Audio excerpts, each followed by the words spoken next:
Welcome to the Explainer. Today we're actually going to completely bypass our usual agenda because we need to jump straight into this fascinating, honestly, intense breakdown from our source material. We are dissecting the anatomy of a massive naval blockade, specifically zeroing in on the gripping account of the April 19, 2026 naval confrontation in the Arabian Sea. It is a crazy story of defiance, sheer military power, and the uncompromising rules of international waters. Okay, let's dive into this. Just listen to this. Vacate your engine room. We are prepared to subject you to disabling fire. I mean, it sounds literally like a line ripped straight out of a Hollywood script, right? But this was a very real, very dramatic final warning broadcast by United States Navy destroyer. It was aimed right at a commercial ship that simply refused to stop. And the events that followed, they play out exactly like a geopolitical thriller, documenting these incredibly tense moments when what should have been a routine interdiction turned into an extraordinary demonstration of force. To really grasp how this went down, we gotta look at the players. Just look at the absolute stark contrast in scale and capability here. On the one side, you have the MV Tusca. This thing is a massive, 275-meter Iranian commercial cargo vessel. It's lugging containers stacked 7 high, essentially a floating warehouse cruising at 17 knots, and by the way, owned by an entity that's been sanctioned since 2012. Now, on the other side, the USS Spruent. It's an Arleigh Burke-class destroyer, over 500 feet long, displacing 9,000 tons, and heavily armed with a 5-inch Mk-45 naval gun that can fire 20 rounds a minute. So you're looking at the ultimate mismatch of sheer bulk versus lethal surgical precision. Let's move to the timeline and see how this actually builds. Because this didn't happen all at once. It escalated methodically over a deeply tense 6-hour standoff. According to the logs, at exactly 1400 hours, the Spruent detects the Tusca on radar. Just 10 minutes later, they issue the first of many radio warnings across multiple frequencies, letting the Tusca know they are entering a restricted zone. Now, for hours, these warnings were just that, legally unassailable requests. But right around that 6-hour mark, the tone completely shifts. The requests become absolute directives. And when those directives were ignored, well, the clock simply ran out. At 20:22 hours local time, that 5-inch gun opened fire. Now, you might be wondering, why not just sink it? Well, the source details that the tactical decision-making here was incredibly surgical. Sinking a 275-meter ship in international waters? That would create massive environmental hazards and huge legal headaches. So instead, the Spruent locked right onto the engine room. They fired 3 70-pound shells ripping through the air at over 2,600 feet per second, punching straight through the ship's steel hull. These rounds ruptured the fuel lines, shattered the coolant systems, and completely destroyed the main propulsion. Literally within seconds, this gigantic cargo vessel lost all power and was stopped dead in the water. Part 1. Executing the seizure. So the ship's disabled, the guns go silent, and the physical boarding operation kicks off. And the mechanics of this assault are absolutely fascinating. 2 MH-60 Seahawk helicopters launched from the USS Tripoli, which was an amphibious assault ship holding station about 15 kilometers to the north. The pilots actually used the Tusca's massive superstructure to shield their approach, pulling into a hover just 40 feet above the deck.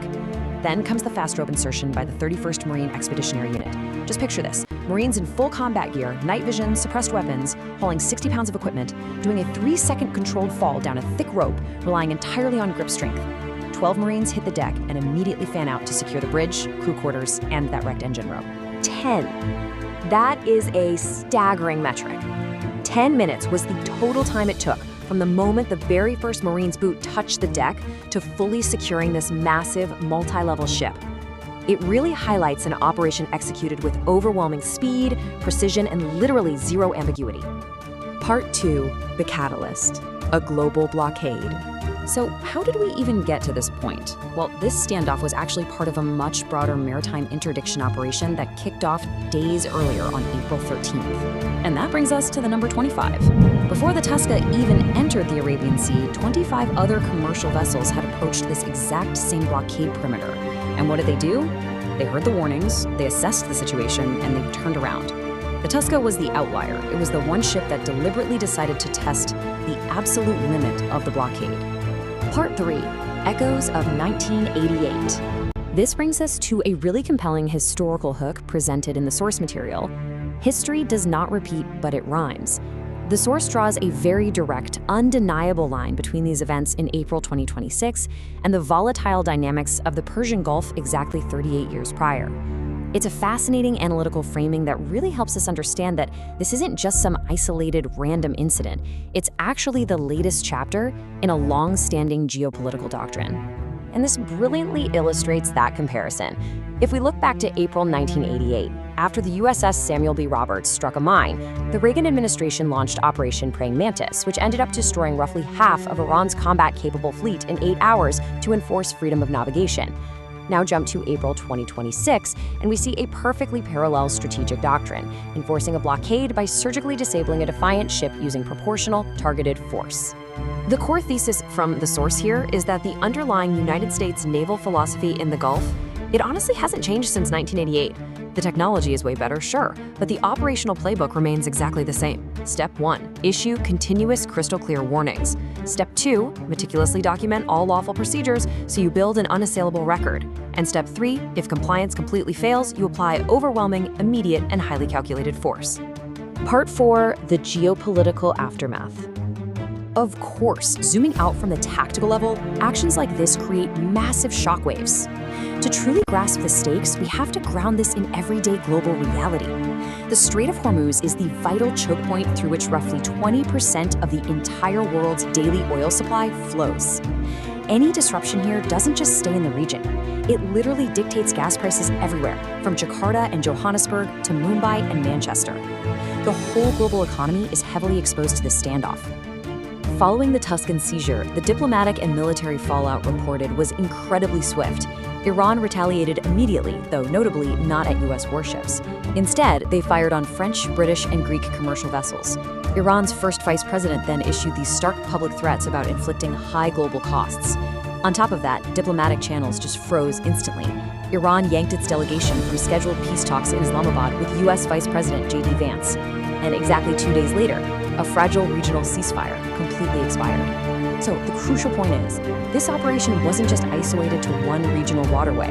To drive that home, the source notes that just 2 days later, U.S. forces detained another tanker, the MT Tusca, thousands of miles away in the Bay of Bengal. This really proves that this blockade enforcement, targeting these illicit networks and sanctioned vessels, it isn't just a localized Persian Gulf thing. It is a truly global maritime interdiction effort. To bring this historical parallel full circle, back in 1988, the Ayatollah Khomeini went on the radio and famously said that accepting a ceasefire was more bitter than drinking poison. But he drank it to end the conflict. Today, a completely new generation is facing that exact same unyielding naval barrier, bringing us right back to a deeply entrenched present-day stalemate. History has definitely shown us how this specific standoff ended before, but today, the pieces are still moving, and they are moving on a much larger global board. So, with a global blockade actively expanding and economic pressure mounting worldwide, who blinks first? Thank you so much for exploring this fascinating explainer with me, and definitely keep questioning the complex dynamics shaping our world.